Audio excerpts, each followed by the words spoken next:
कमल सिंह के सहयोगी हैं। देखो ये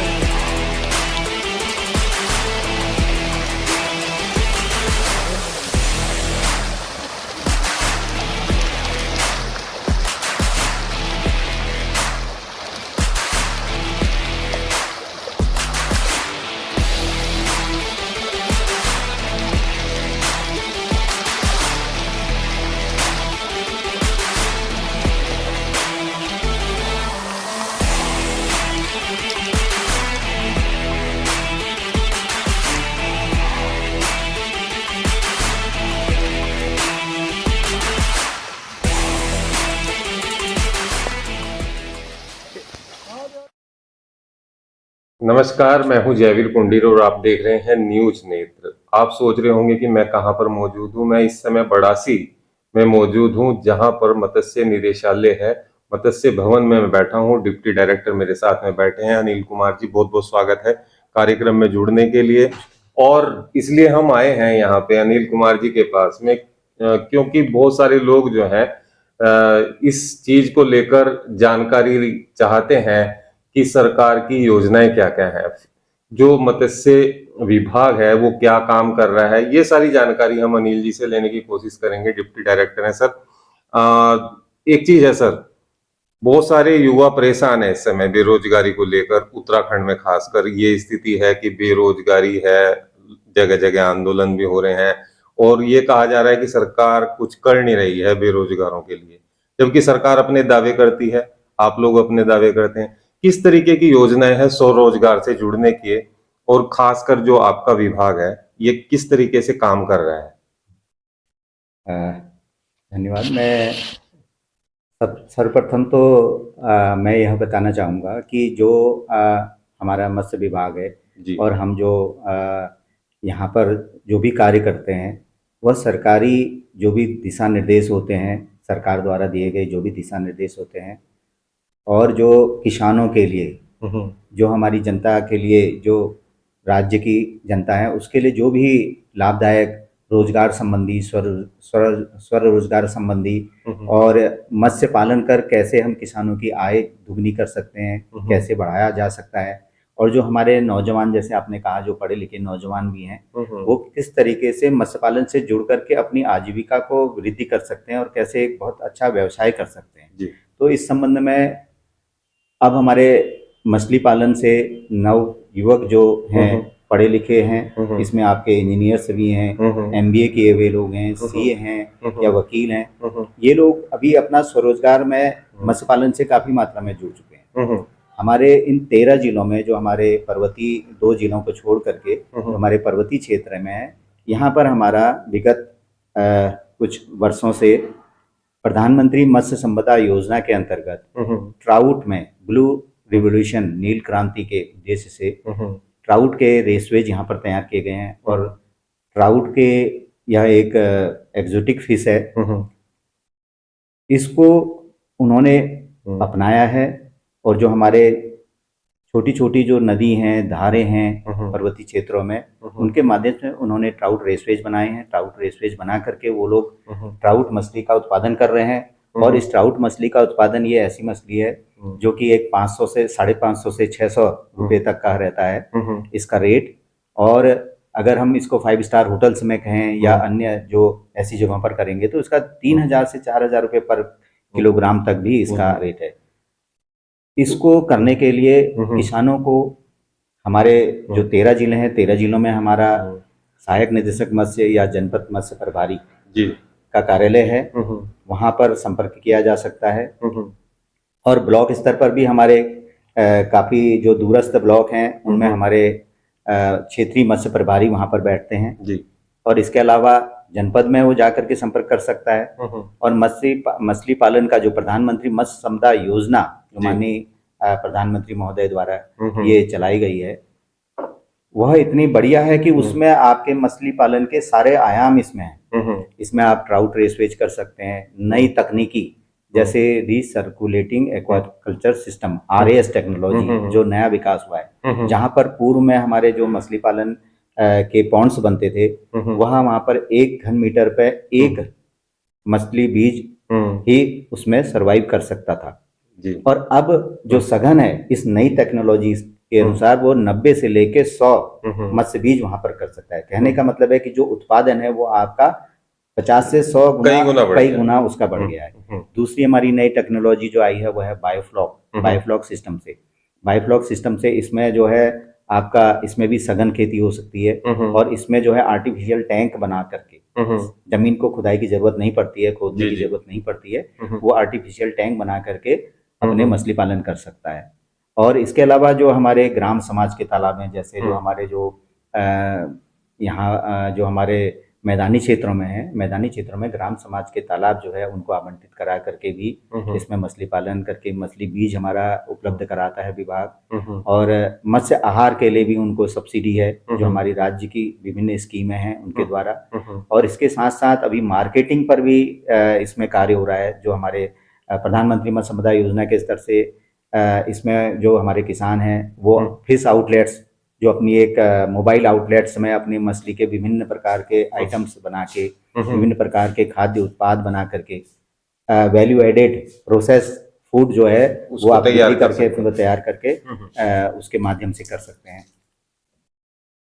एवं अन्य जो आपका जैसे अब दूसरा है जो हमारे छोटे ऐसे किसान हैं जी, जो बहुत ही दूरस्थ विलेज में रहते हैं, उनको मोटरसाइकिल की सुविधा उपलब्ध है। उनमें मोटरसाइकिल उनको हम सब्सिडी पर जो है दी जाती है और उसमें वह 15 से 20 किलो का जो है आइस बॉक्स एक रहता है, तो वो अपने तालाब से निकाल करके उसको वो गांव गली में और अपना इस तरीके से उसके अच्छा मूल्य उचित मूल्य प्राप्त कर सकता है। और उसके साथ साथ जो यहाँ के हमारे यहाँ के जो जनता है उनको भी ताजा और उत्तम किस्म का प्रोटीन जो है उससे मिलता है। एक चीज और है सर, अभी जैसे आप कोविड का समय गया है, उसके बाद में लोगों ने रिवर्स पलायन किया है, जबकि पलायन बहुत बड़ी समस्या है उत्तराखंड में। पहाड़ी क्षेत्रों की अगर हम बात करते हैं, आपने भी खास बात वही बताई है कि पहाड़ी जो क्षेत्र है हमारे, जो पहाड़ी जिले हैं, उनमें लोग अब अपना रहे हैं। तब से अब तक मतलब आपके विभाग में कितने मतलब बढ़ोतरी हुई है इस चीज को लेकर? जो नए युवा आए हैं जिन्होंने नौकरी छोड़ दी और गांव में अपना, इस तरफ कितना ध्यान है? मतलब बहुत सारे लोग कहते हैं एग्रीकल्चर की तरफ जा रहे हैं, फ्लोरिकल्चर की तरफ जा रहे हैं, हॉर्टिकल्चर की तरफ जा रहे हैं, इस तरफ। अगर आपने कोरोना के बाद से की बात अगर करते हैं जी। तो जब कोरोना जिसमें हो रहा था तो उस वक्त हमारे जो युवा हैं, जो पढ़े लिखे युवा हैं, जो बाहर जो है प्राइवेट सर्विसेज कर रहे थे, वह सब छोड़ करके अपने यहाँ उत्तराखंड में वापस आए हैं और उन्होंने अपना इस प्रधानमंत्री मत्स्य संपदा योजना में उनकी एप्लीकेशंस उनकी आई थी, जिनके आवेदन आए थे और उनके द्वारा काफी लोगों ने इसको प्रारंभ किया और उसके बाद वो अपना व्यवसाय, और अभी यहाँ पर समिति के माध्यम से सहकारी मत्स्यजीवी सहकारी समितियां यहाँ पर बनी हुई हैं। 5 हमारे अभी FFPO नए का गठन हो गया है।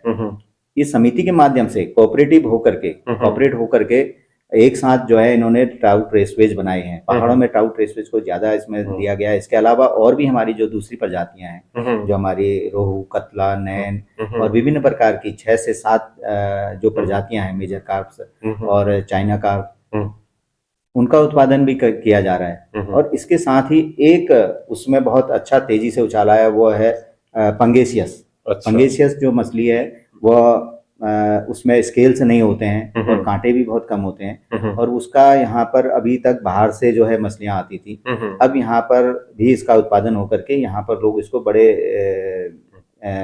पैमाने पर जो है इसको कर रहे हैं। और अगर हम स्थिति देखते हैं तो पुरानी स्थिति से अब तक जो है कम से कम नहीं भी होगा तो 50 से 60% अधिक जो हमारे उत्पादन में भी वृद्धि हुई है और हमारे युवाओं के जुड़ने में वृद्धि हुई है।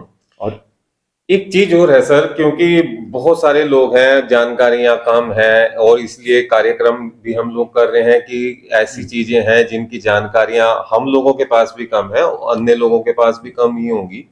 तो अप्लाई की बात करते हैं, एक अगर युवा है काम करना चाहता है तो किस तरीके से, आपने बताया कि जिले में तो आपके बैठे ही हैं विभाग के लोग, तो एक एप्लीकेशन मूव करते समय उसको पूंजी कितनी लगानी पड़ती है अपनी, और क्या उसकी रिक्वायरमेंट है आपकी कि हम उसको लाभ पहुंचा सकते हैं? किस तरीके से काम स्टार्ट कर सकता है?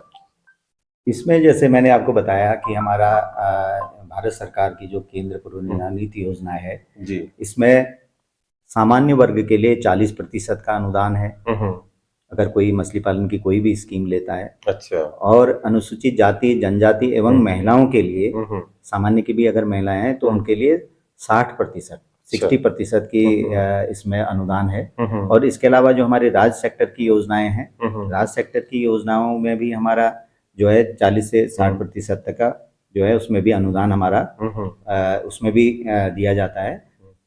और युवा को या कोई भी अगर मछली पालन से जुड़ना चाहता है तो उसके पास अपनी या तो निजी भूमि होनी चाहिए या 10 साल का वो रजिस्टर्ड लीज पर भी भूमि ले सकता है। और उसके अलावा उसके पास सिर्फ आधार कार्ड, बैंक का अपना एक अकाउंट नंबर और अपना जो एप्लीकेशन है, पानी की अपने जो स्रोत हैं, पानी का स्रोत अगर है तो पानी के स्रोत का वो दिखाएंगे।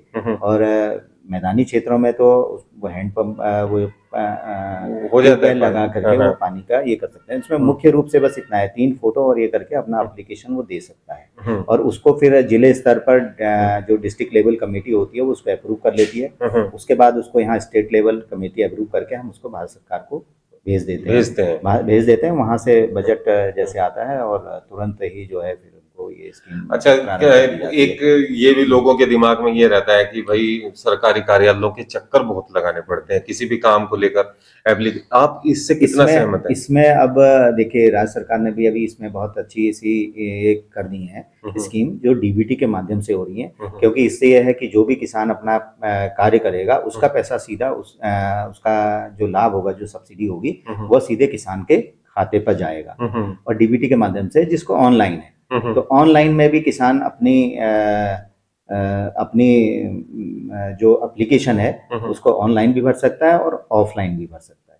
एक पैमाना है कि कितना पैसा इन्वेस्ट कर सकते हैं, मिनिमम, मैक्सिमम तो कुछ भी कर सकते हैं। और ये फिर जो मतलब इनिशियली कहाँ से स्टार्टिंग कर सकते हैं, कितने पैसा उसका अपना होगा, सब्सिडी तो बाद में मिलेगी।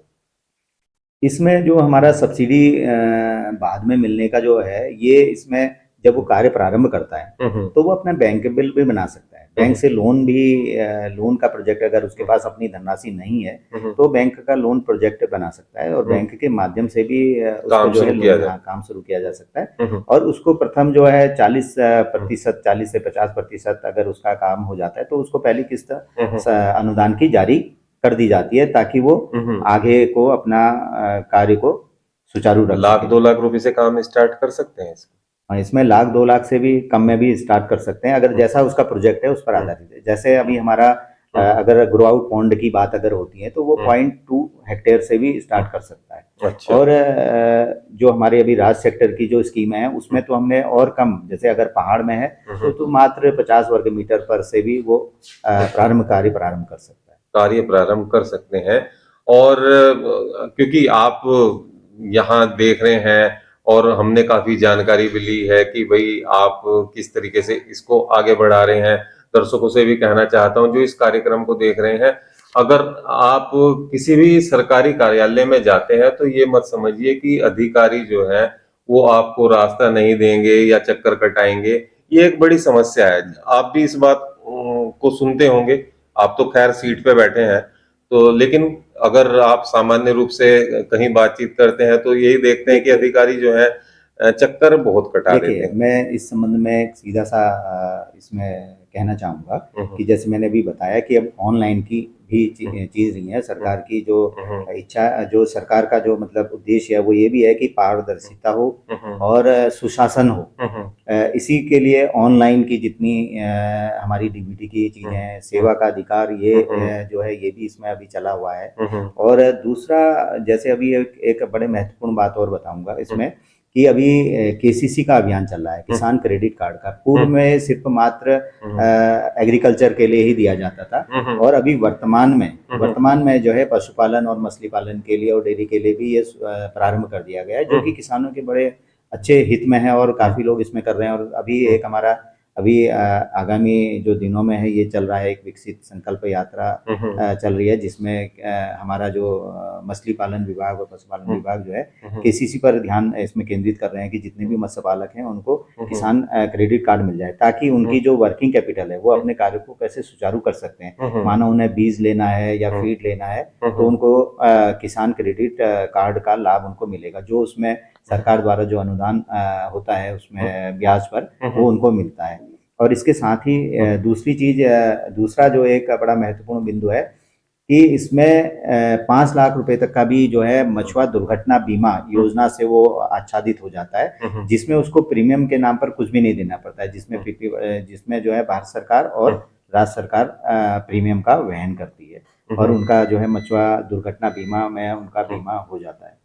उसमें वैसे तो बहुत सारी चीजें हैं और आपने बताया कि भाई इतने सारे लाभ भी मिल रहे हैं और ये सारी जानकारी है। और कोई जानकारी अगर आपको लग रहा है कि हमें अपने दर्शकों तक, और क्योंकि हमारा जो कार्यक्रम का उद्देश्य है कि ज्यादा से ज्यादा लोगों तक ये जो योजनाएं हैं वो पहुंचनी चाहिए और लाभ मिलना चाहिए। इसमें मैं जनता को, दर्शकों को यह विशेष रूप से बताना चाहूँगा कि आज कल सोशल मीडिया, जैसे कि अभी आप देख ही रहे हैं, सोशल मीडिया का बहुत ज़्यादा उपयोग हो रहा है। और क्यों ना सोशल मीडिया का उपयोग जो है एक अच्छे कार्य के लिए हो।